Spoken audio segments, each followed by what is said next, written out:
2,200,000 Coloradans have turned in their ballots. That is 61% of all active voters. Independents, our state's biggest voting bloc, leading the pack in early returns. Here's our political specialist, Sean Boyd. If early turnout is any indication, most voters are ready to put this election behind them. But with some states accepting mail ballots after Election Day, results in the presidential race could be delayed, and there are already protests in the planning. I interviewed Denver Public Safety Manager Murphy Robinson this week, and he said it will be all hands on deck as they prepare for potential unrest. So what should we expect November 3rd?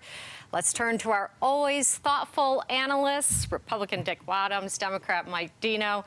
So, Mike, start with you. Your predictions. Well, I think I have three predictions for Colorado. I think John Hickenlooper wins by over 10%.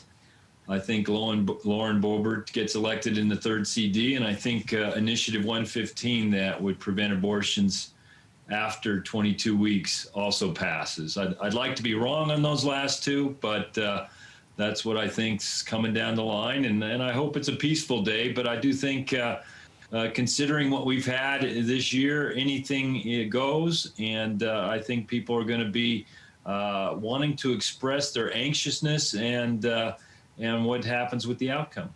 Hey, Dick, I think of this as a bit like a Super Bowl, where it doesn't matter if your team wins or loses. They get out there and they just can't control themselves. Problems happen.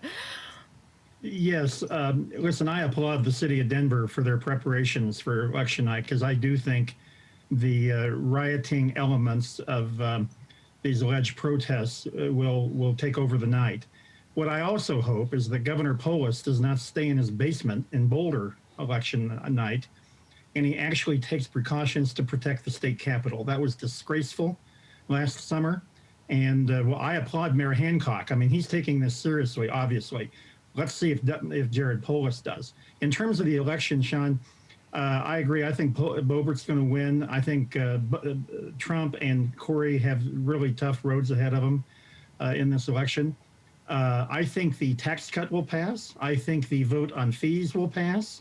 I think the abortion measure will either pass or be very close to passing, which will be very significant that night.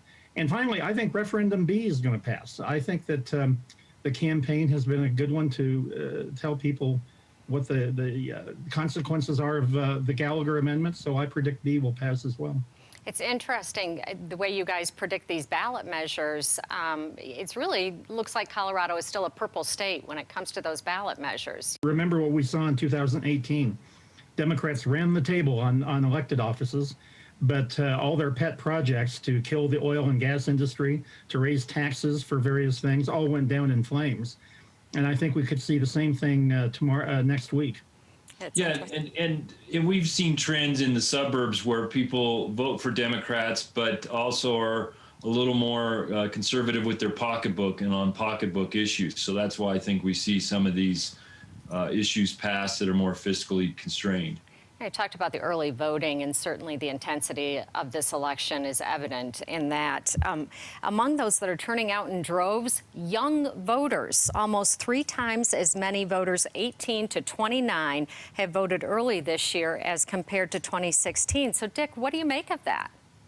Well, I don't think there's any mystery, Sean. I think that they are largely motivated by their dislike of President Trump. I mean, I think the polling shows that.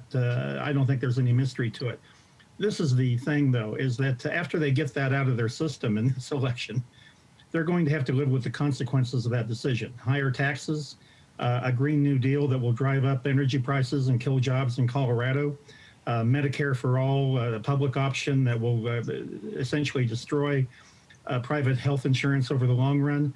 I mean, so it's going to be fun to vote against Trump on election night for them, I'm sure, but then the real world will hit after that. What was interesting, Colorado Sun pointed out that half of the returned ballots that they're getting are folks under 35. I think there's a lot of enthusiasm, and I think they do care about the issues. They're highly unemployed at this point because of the virus. The pandemic's taking a big toll, and climate change is a big issue for them. Yeah. Well, I'm sure I speak for many of our viewers when I say thank you for helping guide us through this very turbulent election season. And lucky for us, Dick and Mike will be here on election night as well, and you can always watch them on CBSDenver.com. Just head to the politics page.